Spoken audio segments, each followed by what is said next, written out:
내가 만일 0년에서 7년이 지나간 기업이라고 한다면 어떻게 할까요? 정부 지원 자금이 오래된 기업에게는 주어지지 않지만 오래된 기업도 일종의 튜닝 한다고 할까요? 리모델링 한다고 할까요? 이런 걸 통해서 새롭게 새로운 피를 수혈할 수 있는 구조를 만들 수 있겠다라고 한다면 가능할 수 있다는 거죠.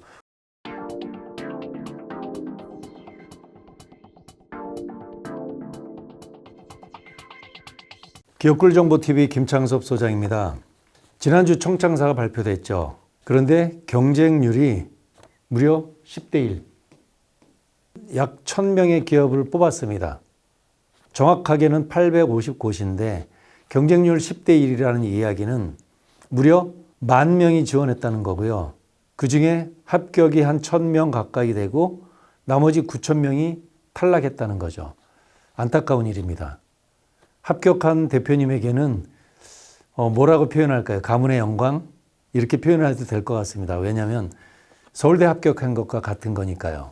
그런데 탈락하신 우리 대표님은 한번 이렇게 복귀를 하셔야 되지 않을까 이렇게 생각합니다. 그 이유를 한번 말씀드리려고 하는데요. 어떤 부분이냐면 우리 중고등학교 때 한번 돌이켜 볼까요? 중고등학교 시절에 보통 일반적으로 저희 때만 하더라도 좀 학교를 좀 빨리 가는 거를 좋아했었는데 실제로는 덜 여물었다라고 이야기하면 될 것 같아요. 누가 여물었냐면 나이를 1살이나 2살을 더 먹은 소위 이야기하는 복학생들이 있죠. 중고등학교 시절에도요. 아니면 유급한 친구들이 있고요. 그러면 어떠냐면 나이가 1~2살이 위면은 힘도 세고요. 그가 짱이었던 거예요. 그는 똑똑하기도 했어요.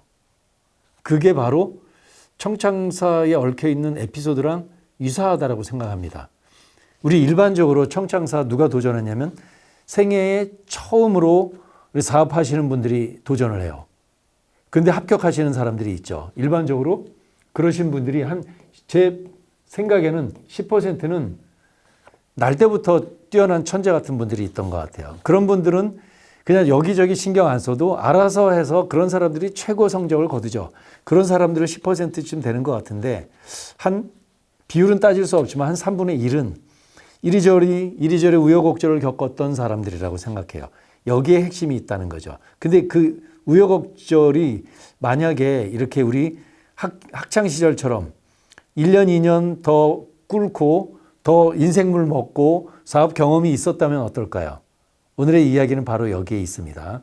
저는 그거를 청창사 일반 합격, 특별 합격이라고 표현합니다. 일반 합격은 그냥 생애 처음으로 처음 사업을 하신 분.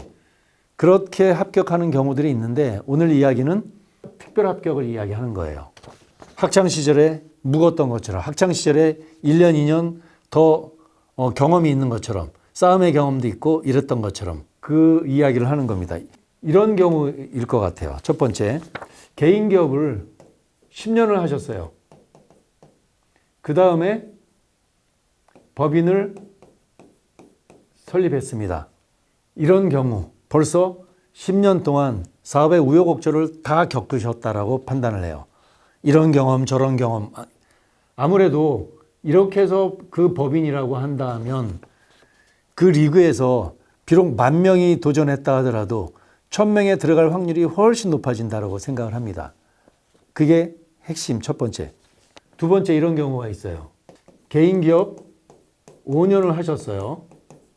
그러다가 법인을 설립을 했는데 이 법인이 그야말로 애매하게 설립을 했어요. 딱 봤더니 그 개인 기업과 추가로 만든 법인이 이렇게 설립하면 이거는 법인이 창업이 안 되는 거예요. 그래서 이거를 재빠르게 폐업을 하고 다시 적격한 법인을 만들었어요. 이런 경우 아무래도 개인 기업 5년 동안 했었고 또 이러한 시행착오를 했었기 때문에 사업을 잘할 수 있는 요건이 있어요. 정부 지원 사업에도 잘 도전할 수 있는 힘과 경험을 이미 가졌던 거죠. 이런 경우에 합격할 확률이 훨씬 높았습니다. 실제로 그랬고요. 이런 경우도 있습니다. 세 번째, 부모 법인이 10년, 20년 된 기업이에요.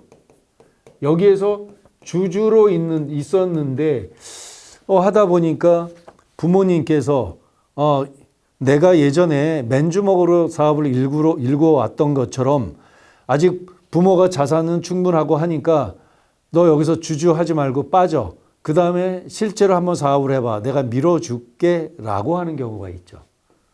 이런 경우 그 자녀가 법인을 창업을 했어요. 부모의 힘이 여러 가지로 작동하겠죠. 합격할 확률이 당연히 높아지죠. 네 번째, 이런 경우도 있습니다. 부모 법인이 이렇게 됐는데 거기서 이미 직원으로 5년간 일을 했어요.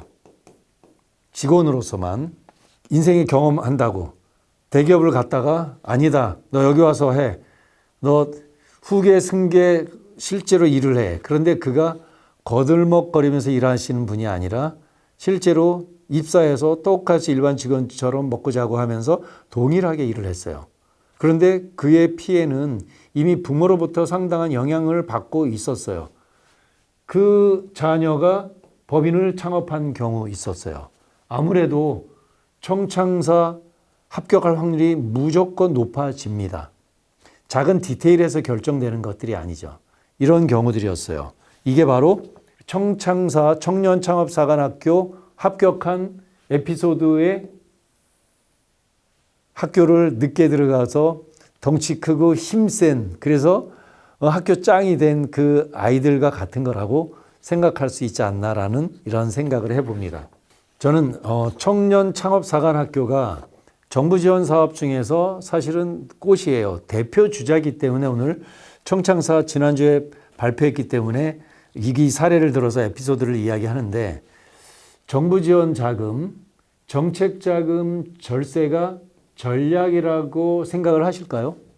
이렇게 생각하지 못하는 이유가 있어요. 왜냐하면 일반적인 우리 창업해서 사업을 하시는 대표님이 5년하고 10년을 해도 충분하게 많은 경험을 하더라도 아무래도 수출이면 수출 아니면 제품 개발이면 개발 뭐 자신이 하는 분야가 전문이지 이거는 정부 지원 제도잖아요. 법률과 정부 지원 제도를 매일같이 공부한다는 것이 있을 수 없기 때문에 하다가 보면서 하나씩 터득하기 때문에 시행착오를 굉장히 많이 하죠. 그래서 시행착오를 하신 대표님과 이것을 처음부터 전략을 짜서 하나의 설계도로 정교하게 가게 되는 경우의 차이가 어떨까요? 아무래도 시행착오 하시는 분도 잘할 수 있는 확률도 있지만 실패 확률이 훨씬 높고요.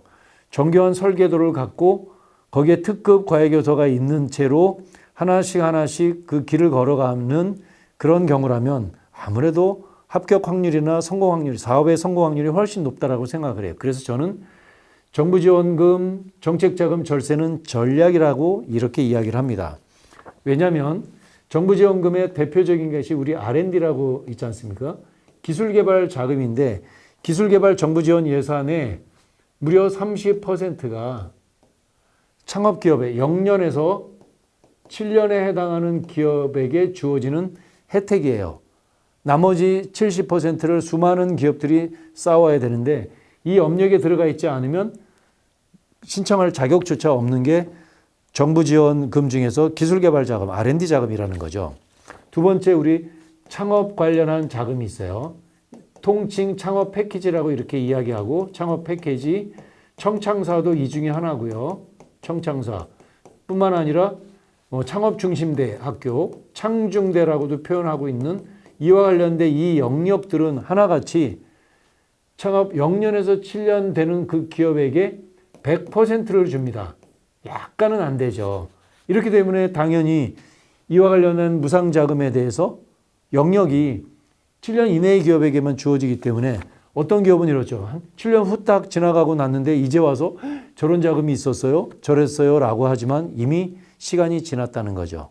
뿐만 아니라 정책자금조차도 이 중에서 한 3분의 2에 해당하는 자금이 바로 0년에서 7년에 해당하는 기업에게 주어진다라고 생각을 하면 훌딱 지나갔는데 10년 됐어요. 이미 중진공이나 이런 곳에 가더라도 창업기업이 아닌 경우는 상당히 외면받기가 쉽죠. 이렇게 정부 지원의 핵심적인 세 가지를 바로 전략이 잘 맞춰져 있다면 기업이 생존하고 성장하면서 충분한 수혜를 받을 수 있다고 보는데 그렇지 않고 전략이 없이 할 때는 좌충우돌 하면 아무래도 확률이 떨어지고 나 홀로 사업할 수밖에 없다라고 생각을 합니다. 그렇기 때문에 사업이 쉽지 않다는 거죠. 마지막으로 절세라고 하는 부분도 또한 마찬가지입니다. 절세도 정부가 지원합니다. 법령으로. 절세가 두 가지가 있죠. 법인세, 뭐 어떤 기업은 개인 기업은 종소세라고 하는 부분이 있는데 법인세, 종소세도 마찬가지로 창업한 기업에게 주어지는 특례이죠. 뿐만 아니라 부동산 취득세도 일반 기업에겐 주어지지 않는데 부동산 취득세, 재산세까지도 감면해주고 있는 것이 바로 창업기업에게 주어지는 혜택이에요. 물론 창업 기간에 따라 다르긴 하겠지만 이렇습니다. 그런데 내가 만일 0년에서 7년이 지나간 기업이라고 한다면 어떻게 할까요? 내가 지나간 기업이에요. 그러면 내가 이거 불가능할까? 조금 전에 에피소드라고 이야기했지 않습니까? 이 에피소드의 핵심은 기존에 오래된 기업이라면, 내 기업이 오래된 기업이라면 전략 창업, 이걸 우리는 스핀오프라고 이렇게 표현을 하죠. 스핀오프. 스핀오프라고 하는 길이 있습니다. 이런 길을 통해서 청창사에 많은 합격을 낸 것처럼 정부 지원 자금이 오래된 기업에게는 주어지지 않지만 오래된 기업도 스핀오프라고 하는 이런 기업을 일종의 튜닝 한다고 할까요? 리모델링 한다고 할까요? 이런 걸 통해서 새롭게 새로운 피를 수혈할 수 있는 구조를 만들 수 있겠다라고 한다면 가능할 수 있다는 거죠. 오늘 청창사를 통한 에피소드는 거기에 초점이 있는 겁니다. 청창사를 어떻게 하면 잔기술을 통해서 합격할까? 사업계획서를 어떻게 쓰면 합격할까? 이 측면이 아니라 구조를 어떻게 하고 전략을 어떻게 짜는가에 따라서 새로운 세상이 열리지 않을까 이렇게 생각을 합니다. 서울대 합격한다면 가문의 영광이잖아요. 이렇게 생각이 되죠. 돈으로 말씀드릴게요. 청창사 합격하면 사업화 자금이 1억 플러스 네트워킹이라고 하는 어마어마한 효과가 있습니다.